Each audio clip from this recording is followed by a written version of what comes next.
There. Thanks so much. Joining me now is Luke Baumgartner. He's a research fellow for the program on extremism at George Washington University. Luke, good morning to you. And so, as an expert in extremism, are you hearing any of the hallmarks of someone that should have raised some red flags before what police say happened yesterday? Thanks, Victor. So this individual did not exhibit a lot of the red flags, but what we can tell you is that his rhetoric and some of his beliefs were definitely in line with some of the people that we'd expect to carry out an attack like this. Okay, so let me play for you what his roommate, David Carlson, told reporters, and then we can talk about it. Maybe dead shortly. So I just want to let you know I love you guys both, and I wish it hadn't gone this way. I don't want to say anything more and implicate you in any way, because you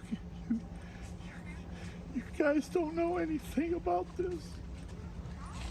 But I love you guys, and I'm sorry for all the trouble this has caused.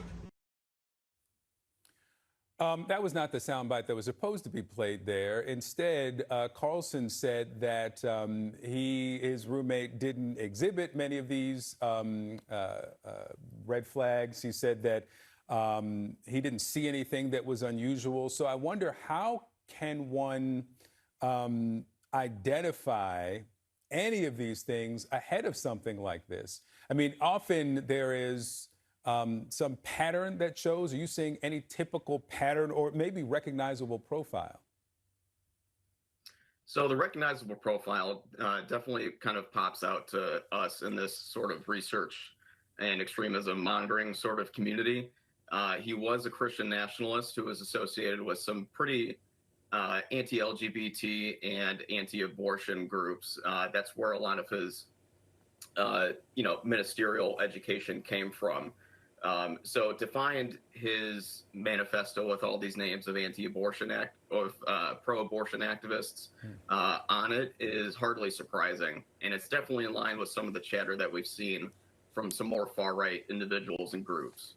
So over the years, I've covered school shooters, and sometimes those school shooters in their manifestos, they write about how they were inspired by a previous school shooter. The shooter in Buffalo, inspired by the shooter in Mother Emanuel. Are there typical copycats in this space, this kind of politically, if it is partisan, ideologically driven shooting? Are there potentially those who are watching this and inspired historically by these? Absolutely. There's probably going to be other people who draw inspiration from this. And it's, extremely important that law enforcement and bystanders stay vigilant in this, very trying time. So law enforcement there right now looking for Vance Bolter. Do these extremists expect to live? Do they expect to get away? We know he had some kind of survivalist resources in the vehicle that he left, but does he expect he'll live this out? A lot of extremists in this sort of situation don't expect to live out. They usually expect to go down in a blaze of glory.